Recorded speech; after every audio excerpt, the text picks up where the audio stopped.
this video we are going to see a very basic pattern question and how to solve it. So in this question we are given a star pattern like this as shown here. So in this question we have to print this star pattern. So सबसे पहला जो approach रहेगा वो हम लोग ये question कैसे solve करेंगे. तो चलो पहले पैटर्न को ऑब्जर्व करते हैं. तो जैसे कि हम लोग देख रहे हैं जैसे जैसे पैटर्न नीचे जा रहा है मतलब इंक्रीज हो रहा है, तो हमें दिख रहा है कि नंबर ऑफ स्टार्स जो हमारे प्रिंट हो रहे हैं वो भी इंक्रीज हो रहे हैं.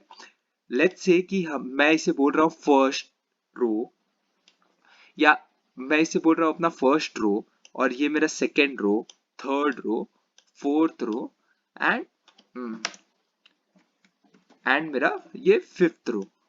ओके, सो जैसे जैसे मैं नीचे जा रहा हूँ मेरा नंबर ऑफ स्टार्स प्रिंट हो रहा है. तो इसे हम लोग ऐसे देख सकते हैं कि मान लो दो एक्सिस है, एक्स एक्सिस जो ऐसे जा रहा है और वाई एक्सिस जो कि नीचे की तरफ जा रहा है. तो जैसे जैसे कुछ कुछ एक्स और वाई के वैल्यूज के लिए हमारा स्टार्स इंक्रीज होते जा रहा है.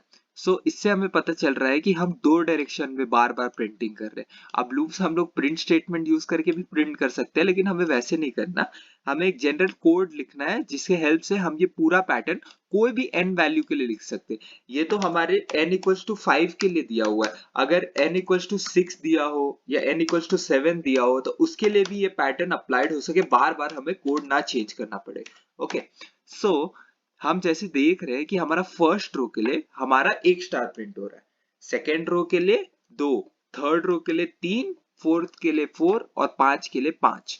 तो ऐसे देखते जा रहे हैं जैसे जैसे हमारा x इंक्रीज कर रहा है हमारा y का जो स्टार जैसे जैसे y इंक्रीज कर रहा है हमारा x भी वैसे ही इंक्रीज कर रहा है. जैसे मान लीजिए ये वैल्यू 1 है अगर y का और x का वैल्यू 1 है तो दोनों 1 1 है, फिर 2 प्रिंट हो रहा है, फिर 3 हो रहा है, फिर 4 हो रहा है और फिर 5 हो रहा है. तो ये काम हम लोग सिंगल लूप का हेल्प से नहीं कर सकते क्योंकि हमें दो डायरेक्शन में ट्रैवर्स करना है. तो ये काम हम लोग कर सकते हैं दो दो लूप्स का यूज करके. सो बेसिकली ये क्वेश्चन है नेस्टेड लूप का. इनफैक्ट पैटर्न का कोई भी क्वेश्चन हो ना वो क्वेश्चन नेस्टेड लूप से ही सॉल्व होता है ज्यादातर केसेस में, क्योंकि हमें जो पैटर्न रहता है वो हम एक 2D एरे के तरह भी उसे सोच सकते हैं. अगर आप 2D एरे नहीं पढ़े हैं तो कोई बात नहीं, लेकिन आप पैटर्न के क्वेश्चन सॉल्व करेंगे अगर तो नेस्टेड लूप से होते हैं. पैटर्न के क्वेश्चन सॉल्व करना इंपॉर्टेंट रहता है क्योंकि ये आपके प्रोग्रामिंग में लॉजिक बना देते हैं. आप एक बिगनर हो, आपका लॉजिक बनाने के लिए पैटर्न का क्वेश्चन बहुत इंपॉर्टेंट होता है. तो अभी जैसे हमने ये पैटर्न ऑब्जर्व किया और हमें दिखा कि हर रो के लिए हमें इंक्रीज करते जा रहा है ना, हर बार वैल्यूज इंक्रीज करते जा रहा है. तो इसके लिए हम क्या कोड लिखेंगे कि ये जनरलाइज्ड कोड हो जाए ताकि हमें यही पैटर्न मिल जाए. ये जो n इक्वल्स टू 5 के लिए पैटर्न मैंने यहाँ बनाया है वही सेम पैटर्न मिल जाए.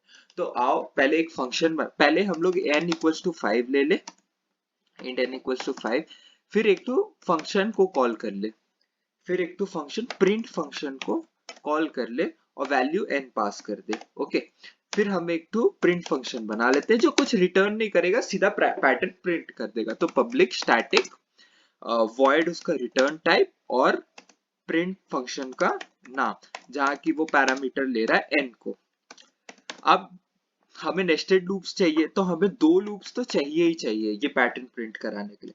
तो जो हमारा पहला लूप रहेगा i का, लेट्स से हम लूप लिख रहे हैं i का, सो वो लूप चलेगा 1 से लेकर n तक, क्योंकि हमें 5 बाहर वाला जो लूप्स रहेगा वो हमारा रोज इंक्रीज कर रहा है और अंदर वाला हर रो में कितने स्टार्स प्रिंट हो रहे हैं वो चीज आपका प्रिंट हो रहा है. तो i equals to 1, i less than equals to n and i plus plus. Inner जो लूप रहेगा वो हमारा स्टार्स प्रिंट करेगा. तो जैसे आप देख रहे हैं कि ये आपको थोड़ा सा दिख रहा है कि मतलब हर j का वैल्यूज के लिए हमारा i टाइम्स ही प्रिंट हो रहा है. जैसे i का वैल्यू 1 है तो हमारा j भी एक ही बार प्रिंट करेगा. जब i का वैल्यू 2 है तो j स्टार हमारा 2 बार प्रिंट होगा. फिर i का वैल्यू 3 है तो स्टार हमारा 3 बार प्रिंट होगा. तो j का लूप चालू कहां से होगा? फॉर, आप सही सोच रहे हैं, j का वैल्यू स्टार्ट होगा 1 से और j का वैल्यू जाएगा आपका less than equals to i तक, एंड देन हम j प्लस प्लस कर देंगे.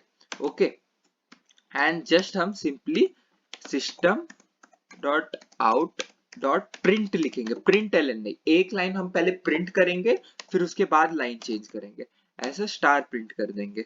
And then will go when, जब ये वाला लूप खत्म हो जाएगा, मतलब जे वाला लूप जब खत्म हो जाएगा, मतलब हमने एक अपना रो प्रिंट करा दिया है। ओके, अब हमें एक स्पेस देना है, तो उसके लिए normal system dot out dot print L N, ओ थोड़ा गलती हो गया, उसके लिए नॉर्मल अपना system dot out dot print L N, और या तो ऐसे भी छोड़ सकते हैं आप, या स्पेस भी डाल सकते हैं, मैं ऐसे ही छोड़ दे रहा हूँ इसको, कोई दिक्कत नहीं है।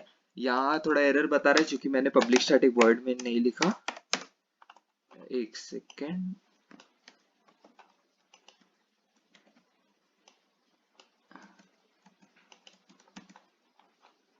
और ये, हाँ ये हो चुका है। तो ये जो नॉर्मल पैटर्न के लिए हम यहाँ क्या कर रहे हैं, अगर जब मेरा आई का वैल्यू, देखिए लूप स्टार्ट हो रहा है आई का बाहर, आउटर लूप जो हमारा है, यहाँ मैं लिख देता हूँ आउटर, आउटर लूप है ये हमारा, और ये हमारा इनर लूप है, ये हमारा इनर लूप है। तो जैसे कि मेरा आई का वैल्यू स्टार्टिंग में रहेगा 1, आई मेरा लेस देन इक्वल्स टू 5 है, मतलब 1 लेस देन इक्वल्स टू 5, तो फर्स्ट केस के लिए मेरा कंडीशन ट्रू होगा। देन हम अंदर आएंगे, तो मेरा जे का वैल्यू है 1 and 1 less than equals to 1, तो वो कंडीशन होगा मेरा ट्रू। और फिर हम ये इनर लूप के अंदर आएंगे और ये प्रिंट स्टेटमेंट कॉल होगा, तो मेरा एक स्टार प्रिंट हो जाएगा।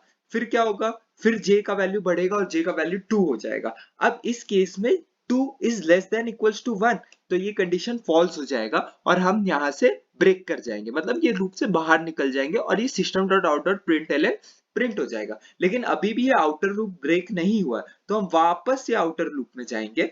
इसमें अब आई का वैल्यू हो जाएगा 2, क्या 2 लेस देन इक्वल्स टू 5 है, तो ये कंडीशन हो जाएगा ट्रू। फिर हम अंदर आएंगे, फिर जे का वैल्यू फिर से 1 से स्टार्ट होगा, तो 1 लेस देन इक्वल्स टू 2, तो हमारा ये 2 बार प्रिंट होगा, क्योंकि जब थर्ड टाइम जे इंक्रीमेंट करेगा तो ये वाली कंडीशन हमारी फॉल्स हो जाएगी।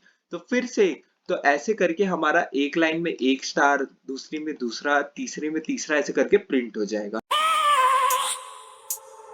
I have a dream, that's all I need.